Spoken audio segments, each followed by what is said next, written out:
Hola chicos y chicas, bueno, me presento ante todos, soy Victoria Rigiroli, soy la persona que les estuvo mandando mails en estos últimos meses, en este mes y medio. Eh, Se me ocurrió que para avanzar en la siguiente parte de la clase, de la materia, lo mejor era empezar a hacer estos videos donde explicara un poco las cuestiones teóricas, ¿sí? Estos videos, por supuesto, además está decirlo, no reemplazan a nuestras clases presenciales porque soy solamente yo hablando, ¿sí? Pero bueno, van a tratar de allanarles a ustedes un poco el camino a la cuestión de la teoría, ¿sí? Eh, Vengo haciéndolo con años más grandes y también en la facultad y un poco a veces dan resultado, a veces no tanto. Les pido que entre todos vayamos viendo a ver qué es lo que más nos funciona para trabajar. Además está decir que así como ustedes no estaban preparados para esto que pasó y que hace que estemos cada uno en nuestras casas, yo tampoco estaba preparada para esto y menos en primer año donde es tan importante el contacto uno a uno, que yo vaya viendo qué es lo que hace cada uno de ustedes, la particularidad. Eh, Veremos cómo nos vamos arreglando en este tiempo. La idea es, como les vengo diciendo en los sucesivos mails, que ustedes me vayan me vayan comentando, me vayan contestando, además de hacer las actividades, eh, qué es lo que necesitan, qué funciona y qué no, ¿sí? Eh, Bien, por lo demás, ya les expliqué algunas de las cosas en el mail, las cuestiones que tienen que ver con estos cambios en la forma de calificación. Eh, Eventualmente nosotros vamos a volver al aula, nos vamos a volver a ver, vayan a saber cuándo suceda eso, vayan a saber la modalidad que va a tener. Eh, pero quiero decirles que todo el trabajo que han estado haciendo no se va a perder en lo absoluto, ¿sí? Va a ser recuperado. Recuperado quiero decir, vuelto a traer y va a ser tenido más que en cuenta, ¿sí? En eso se pueden quedar sumamente tranquilos. Sé que había una parte de la resolución en la que hablaba de volver a tomar esos contenidos, había generado eh, cierta controversia, cierta polémica. Pero bueno, quédense tranquilos que en el caso de que ustedes ya tengan una serie de saberes acreditados, eso se les va a respetar. Y lo mismo respecto de la nota. Yo les decía, bueno, si bien no estamos habilitados a poner un sistema de calificación concreto, lo cierto es que yo voy a tener en cuenta los esfuerzos que cada uno de ustedes hizo eh, a la hora de cuando las cosas se retomen, ¿sí? Así que no piensen nunca que esto es tiempo tirado ni nada por el estilo. La idea es que sigamos aprendiendo, que tengamos algún tipo de vínculo, que si bien otra vez no es el mismo que tendríamos en el aula, es un vínculo de alguna orden, ¿sí? Por eso también se me ocurrió hacer los videos. Y hago videos, si no, como les explico en el mail, no les propongo videoconferencias y demás, porque bueno, entiendo, ya me pasó con otros chicos, que las circunstancias particulares de cada uno de ustedes, la mayoría, los que tienen computadora, por suerte, deben compartirla con hermanos, con padres, madres que están también trabajando con ella, y me parecería bastante injusto de mi parte decir, bueno, mi clase es los viernes, por ejemplo, en las 2 últimas de la mañana, y pretender que todos ustedes tengan la computadora a disponibilidad en ese momento. Así que también por eso hago los videos que ustedes pueden ver en el momento en el que puedan, ¿sí? En el momento en el que tengan un bache, pueden incluso pausar, pueden volver a retomar más adelante y demás. Bien.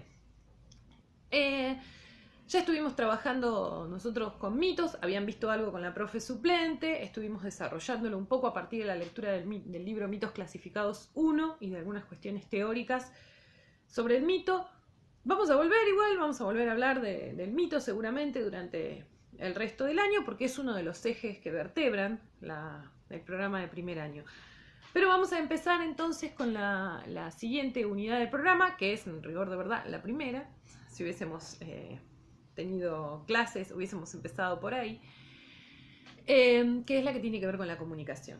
¿Por qué vamos a empezar por ahí y no por el estudio de algún género particular o alguna cuestión de gramática? Bueno, porque también eso copia un poco la forma en la que fuimos como especie, como género humano, fuimos reflexionando sobre el lenguaje. Quiero decir, lo primero que nos llamó la atención a nosotros como seres humanos sobre el lenguaje fue el carácter imprescindible de él, que deviene del hecho de que es nuestra herramienta principal de comunicación. Entonces, mucho más adelante en el tiempo, ya entrado en el siglo XX, algunos especialistas empezaron a preguntarse cómo sucedía esa comunicación, si había alguna forma de analizar concretamente las formas en las que unos con otros lográbamos, mediante el lenguaje, o los lenguajes, vamos a ver ahora, intercambiar alguna suerte de información. Para eso empezaron a observar que toda forma de intercambio de información seguía una serie de pautas, ¿sí? En primer lugar, observaron que siempre que alguien, siempre que sucede la comunicación es porque alguien necesita comunicar algo al otro, ¿sí? Hoy por hoy puede ser cualquier tipo de mensaje. Originalmente seguramente haya tenido que ver con alguna cuestión concreta vinculada a la subsistencia, ¿sí? Por ejemplo, el fuego quema. Debo comunicarle al otro, a mis hijos, que el fuego quema. Para eso necesita algún tipo de forma comunicativa, ¿no? Entonces, lo primero que necesita el sistema comunicativo para funcionar es de un emisor. Después todo esto igual se los voy a poner por escrito, no todo, ¿no? Pero les voy a hacer una síntesis de algunas cuestiones por escrito para que lo vean, pero es imprescindible que tengan la explicación. Entonces, lo primero que tenemos en el sistema de la comunicación es el emisor, ¿sí? Lo pongo acá. Extraño mucho mis pizarrones. Así que voy a usar unas hojas berretas. Y por otro lado, sé que como lo estoy grabando en baja calidad para los que lo ven desde el celu, no tengan que gastar muchos datos, sé que no se debe ver muy bien. Pero igual, insisto, todo eso va a estar por escrito, así que vamos a confiar, ¿sí? El emisor es entonces la condición de necesidad que produce cualquier tipo de fenómeno comunicativo. La condición indispensable, ¿sí? Ese emisor lo que busca es transmitir algún tipo de mensaje, ¿sí? Ese emisor entonces lo primero que busca es transmitir algún tipo de mensaje. También los invito a que piensen en estas cuestiones que seguramente trabajaron en la escuela primaria, ¿sí? Nosotros vamos a rever algunas de estas cosas que ustedes ya vieron en la escuela primaria y dar después, un poco más adelante, un pasito más. El emisor, entonces, emite, que es la condición de necesidad de cualquier proceso comunicativo, emite un mensaje y la siguiente condición de necesidad tiene que ver con a quién emite ese mensaje. Lo emite a un receptor. ¿Sí? Receptor, que se escribe con C, dicho sea de paso. Ese mensaje va a tener una serie de características. La primera característica esencial que salta a la vista es que se va a tratar sobre algo, ¿sí? Ese algo de lo que trata el mensaje, ese tema del que trata el mensaje, es a lo que nosotros llamamos referente. Ese referente suele ser algo externo, en general tiene que ver con algo que está afuera de los sujetos, ¿sí? Referente. Después vamos a ver algunas otras características sobre el referente, ¿eh? Quédense tranquilos. Por otra parte, ese mensaje tiene que cumplir con dos requisitos. Por un lado, tiene que tener un código, o sea, tiene que tener algún sistema compartido entre el emisor y el receptor para que se entiendan mutuamente, ¿no es cierto? Esos códigos a grandes rasgos nosotros los vamos a... Por supuesto, los especialistas tienen muchas más categorizaciones para esto, ¿sí? Pero un poco haciendo un resumen de todo eso, en la escuela nosotros vamos a ver que esos códigos pueden ser, por un lado, verbales. Atentos con esto. Verbal significa no oral, ¿no? No hay algo que se dice y que no se escribe, sino que usa la palabra. Verbal significa que usa la palabra, ¿sí? Y por otro lado, hay una serie de códigos que nosotros usamos permanentemente que son no verbales, que no usan la palabra, ¿sí? Por ejemplo, nosotros para comunicarnos en este momento, nuestro mensaje es verbal, ¿sí? cuando yo les escribo un mail, ese mensaje sigue siendo verbal. Ahora vamos a ver la distinción entre un tipo de código y el otro. Pero cuando yo voy en el auto manejando, buscando un lugar para estacionar y veo un cartel que tiene una E tachada, eso también es un código, ¿sí? Ese código me dice a mí que en ese lugar yo no puedo estacionar, ¿no es cierto? Bien, ese código es un código no verbal, no utiliza una palabra, sino un signo de otro orden, ¿sí? Lo van a ver también más adelante. Hay un montón de códigos no verbales. Desde, por ejemplo, las señales de tránsito, decíamos, ¿no? O, por ejemplo, cuando ustedes van en un espacio público, van a un baño y ven la caracterización, ¿no? Como aparecen caracterizados las mujeres y los hombres en uno y otro, ¿sí?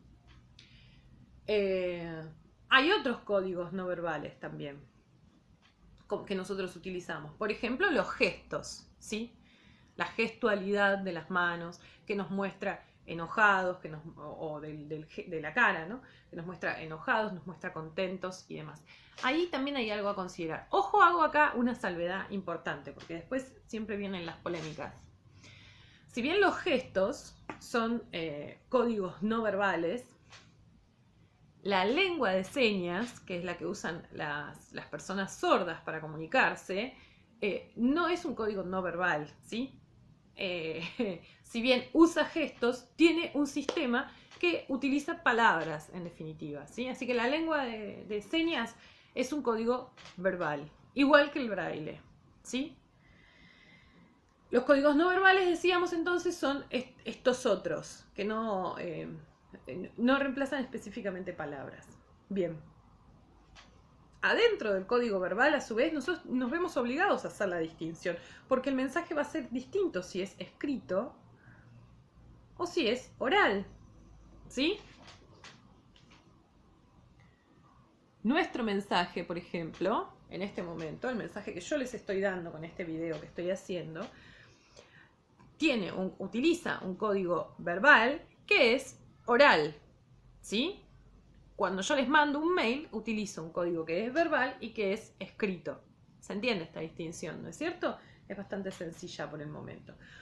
Por último, el último de los 6 elementos del circuito de la comunicación, así se llama esto que estamos viendo, se llama canal. Esto también lo deben haber visto en la primaria. ¿Qué es el canal? Es el medio concreto por el que ese mensaje circula, ¿sí? Nosotros, otra vez, los críticos, los teóricos tienen un montón escrito en relación a esto y un montón de categorías diferentes. Nosotros, un poco simplificando esas cuestiones, vamos a ver 3 canales diferentes. El canal va a tener que ver entonces con el medio por el que circula eso y también con los sentidos que usamos para percibir ese mensaje.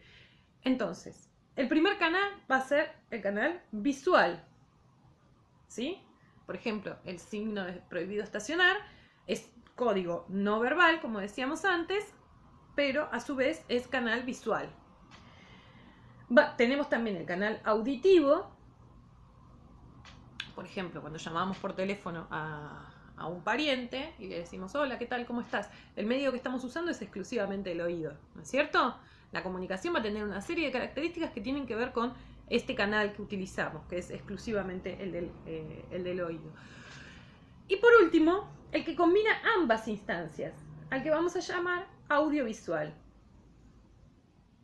Esta comunicación, otra vez pongo de ejemplo esto porque es lo más sencillo para percibirlo, esta comunicación es audiovisual. ¿Por qué? Porque ustedes, para entender mi mensaje, no solo se valen de lo que están escuchando que les digo, sino también de la serie de gestos que hago para acompañarlo, ¿no es cierto? Me encanta que les pregunto, ¿no es cierto? Como si estuvieran ahí en clase. Bien, entonces, el canal audiovisual es el que combina ambos elementos. Para percibir, para yo captar como receptor un mensaje que se emite por el canal audiovisual, debo usar ambos sentidos, ¿sí? Bien, esos son entonces los 6 elementos de la comunicación. La idea de hoy era que viéramos eso y que después los viéramos trabajando un poco. Pero antes de avanzar, quería no es este un elemento de la comunicación, pero toda comunicación sucede en un contexto, ¿sí? Le voy a hacer un cuadro. Me gustaría decirles que si estuviéramos en el aula me saldría más prolijo, pero eso sería una mentira. Toda comunicación sucede en un contexto. Ese contexto también va a influir en el emisor, en el receptor y sobre todo en el mensaje, en las formas en las que van a ser entendidos esos mensajes.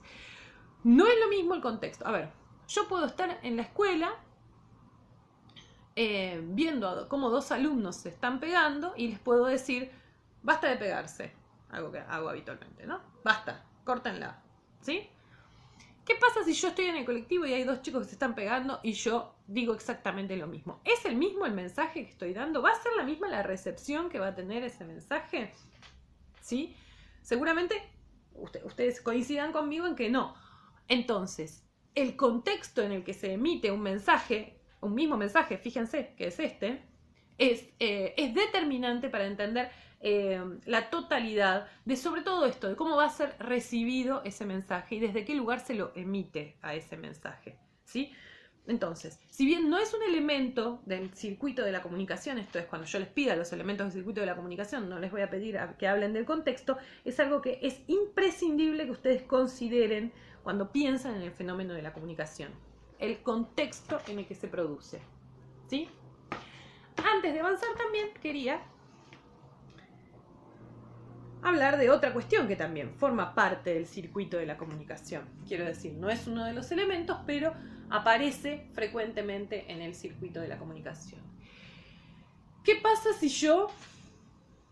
estuviéramos en el aula y yo quisiera decirle algo al chico que está en el fondo y en el medio hay 3 o 4 hablando a los gritos, ¿sí? ¿Qué pasa? ¿Ustedes piensan que el chico que está en el fondo me va a entender? No, seguramente no me entienda, porque va a haber algo interrumpiendo el circuito de la comunicación, ¿sí? En este caso, ¿qué va a interrumpir? Va a interrumpir el canal. Él no me va a poder escuchar, no va a poder usar el canal auditivo para escuchar lo que yo le estoy diciendo, ¿sí? Entonces, eso que interrumpe en cualquiera de los elementos el circuito de la comunicación se llama ruido, ¿sí? Ahí lo tienen. Lo pongo a un costado y entre paréntesis porque no es deseable que eso ocurra. Para que se produzca el fenómeno de la comunicación no debe haber ruido. Ojo con esto. Cuando yo digo ruido, en términos de la teoría de la comunicación, no me refiero solamente al ruido literal. En ese ejemplo que yo puse es ruido literal el que impide que se produzca la comunicación. Pero pongamos por caso que yo estoy manejando mi auto por la calle y quiero estacionar en un lugar, miro y veo un cartel, pero está carcomido por el óxido, ¿sí? Entonces no me preocupo, estaciono y después recibo una multa, ¿sí? Y me dicen, no, porque en ese lugar está prohibido estacionar, ahí había un signo, ¿sí? Miro y digo, pero no se ve ese signo. ¿Qué pasó con ese signo? En ese signo, el óxido que lo carcomió, también se produjo un ruido en el sistema comunicativo, ¿sí? Entre el signo, que es el emisor de ese mensaje, y yo, que soy la receptora, ¿sí? En este caso, el problema concreto estuvo en el mensaje propiamente dicho, que estuvo mal dado. ¿Se entiende esto? Hoy hoy no, la próxima clase van a hacer un ejercicio sobre eso, ¿sí? Bien, por hoy vamos a ir cerrando acá. Yo lo que les voy a dejar aparte en el Classroom es para que hagan un ejercicio, ¿sí? Por hoy van a hacer un ejercicio, el martes que viene van a hacer otros 2 ejercicios sobre esto y después vamos a pasar a otro tema dentro de decíamos de esto de la unidad de la comunicación. El ejercicio que tienen que hacer ustedes es, yo les voy a dar una serie de ejemplos de comunicaciones, ¿sí? Y ustedes tienen que, se los digo porque también en mi experiencia, el hecho de que les ponga la consigna, por clara que esté la consigna, siempre genera algunas dudas. Entonces mejor se los digo oralmente. Entonces, les voy a dar una serie de comunicaciones. Les leo la primera. Dice, señores padres, les informamos que la reunión de padres se realizará el 13 del 7, firma la dirección, ¿sí? ¿Qué es lo que tienen que hacer ustedes en este caso concreto? Tienen que identificar cuáles son los elementos, los 6 elementos del circuito de la comunicación en cada uno de estos casos. Esto es, en el ejercicio A, ustedes tienen que identificar quién es el emisor de este mensaje, ¿sí? ¿Quién es el receptor de este mensaje? ¿Cuál es el mensaje concreto? El mensaje concreto es literalmente lo que se dice, que se pone entre comillas, ¿sí? ¿Cuál es el referente, el tema al que se refiere el mensaje? ¿Cuál es el código que utiliza el mensaje? ¿Es verbal? ¿Es no verbal? Si es verbal, ¿es oral? ¿Es escrito? Y por último, ¿cuál es el canal que se utiliza para llevar a cabo esta comunicación? ¿Sí? Creo que en todos los casos, miren, lo acerco un poco más. Igual seguro que no se debe ver nada, pero no importa. Yo sí dejo mi conciencia tranquila. Yo creo que en los casos en los 3 ejercicios que les doy, están todos los elementos. Muchas veces no están explicitados en el texto. A veces hay que inferirlos. Inferirlos es deducirlos. A partir de lo que tengo, pensar en qué es lo que me falta, ¿sí? Los ejercicios, les pido, los van haciendo y me los envían, ¿sí? Como ya vieron, hablamos de eso y después también lo vieron en el mail. La forma de calificación va a ser diferente, pero la calificación, como la evaluación, va a seguir sucediendo. Entonces, hoy se llevan esta clase. ¿Cuánto voy? He hablado 21 minutos, pobres chicos. Quería ser más breve, pero no me sale ser breve. Esta clase y el ejercicio. Y la próxima clase se van a llevar 2 ejercicios más, ¿sí? Después vamos a avanzar un poquito más adelante.